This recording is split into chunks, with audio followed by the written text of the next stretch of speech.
animation palette today in the frame setting. You can grab the animation palette under Window. Sometimes you have to say show all menu items. There it is. And to make sure you're in frames, make sure you click this little button down here if necessary, and you'll see the tab says Animation Frames. For this example, I just need a quick shape layer. I'm going to use the ellipse shape tool. And I'm just going to draw out a circle. And it's really important to use different layers. It makes things easy when you want to move things, turn items on and off, and apply effects and opacity to them. So separate layers is important. And also I recommend draw everything that you need for your animation before you start your animation. Everything down here in the animation palette starts with frame 1, which is a static image. I'm going to create a second frame using the new frame, and it's essentially making a copy of the first frame so they look exactly the same. In this first example, I'm going to move the item over to the right hand side in frame 2. If I click between the two frames, you'll see that it jumps. Also down the bottom there are some controls. You can see there's a play button just like on a stereo. You'll see it moves quite fast at the time, and also over here you'll get the looping options. Right now it's set to once, but often you'll say forever, and you'll see that it pretty much loops forever, and it can get quite annoying. It's going pretty fast, so to change that you can go down to the delay option, which is directly underneath each frame. I'm going to set them to 0.2. And now play, you'll see that it's slowed down quite a bit. I'm going to select the second frame, and it jumps quite a bit between the two. To sort of make it a more smooth transition, I'm going to click this button here. It looks like circles moving, and it's called the tween feature.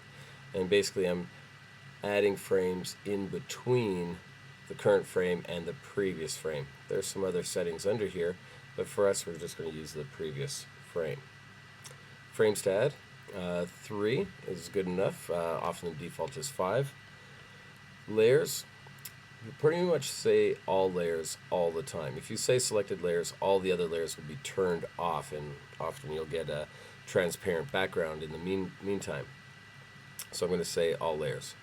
Parameters, unless I do not want any of these options to happen, I would check off specifically, but I tend to leave them all on just as a default. So position on, opacity on, effects on. I'll click OK. I'm going to get 3 frames in between, and you'll see that it is basically adding steps in the movement to make it smoother. I'll go to frame 5, and I want to add another frame, and I'm just going to move this circle down. In this case, I'm going to add a layer effect. I'm going to change the color overlay. I'm just going to change the color to something else, so that you can see for sure between frame 5 and 6 the color has changed. Now it's really important that to note I am using a layer effect. If I turn off the effect, and just to show you, if I try to change the actual color itself, it would change the color on every previous frame. So essentially you can change the appearance of the item but not the item itself. So I'm using color overlay. I'll use tween once again. So previous frame 3, all layers, and I have all my parameters set. I'll click OK, and you'll see that now it's tweening the movement and the effect, so it's a gradual change in color. We're going to add another frame. I'm going to move the item over, and at frame 10 I'm going to turn off the effects, and I'm also going to change the opacity down to 0 so it's hidden. I'm going to tween, keep all the same settings, and you'll see here that I'm tweening the opacity, it's fading out. So you'll see that it is fading out from view. So those are the parameters we can change: movement or the position, the effect, and the opacity. which is pretty cool. It saves us a lot of time. We can actually create some pretty interesting animations. Probably don't want to go too crazy though. Note that this is simple animation. It doesn't feature smooth vector transitions. It doesn't add sound. So keep it fairly simple and you shouldn't have any problems. If you add a lot more frames, it's going to get larger in file size, and that kind of defeats the purpose of the animation if it's going to be slow to download. So once I've finished this, I've got my settings.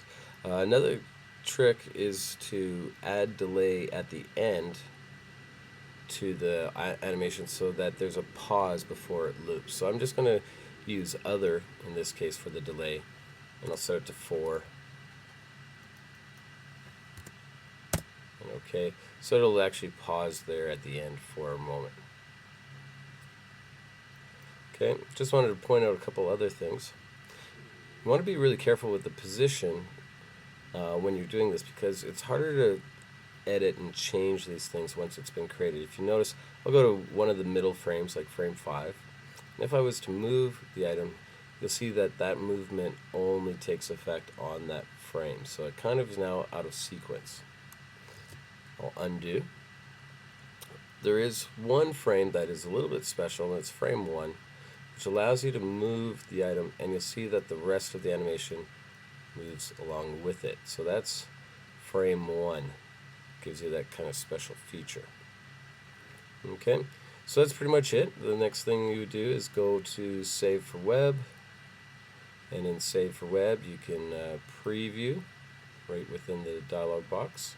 Note, in the animations palette, I've got mine showing below the features there as well for the controls. Okay, I'll go back to Save for Web. So you can preview. One thing that is really important is to make sure that you have a GIF setting selected, because JPEGs do not animate. Okay, and then when I'm ready, I'll hit save and I'll end up with a GIF animation.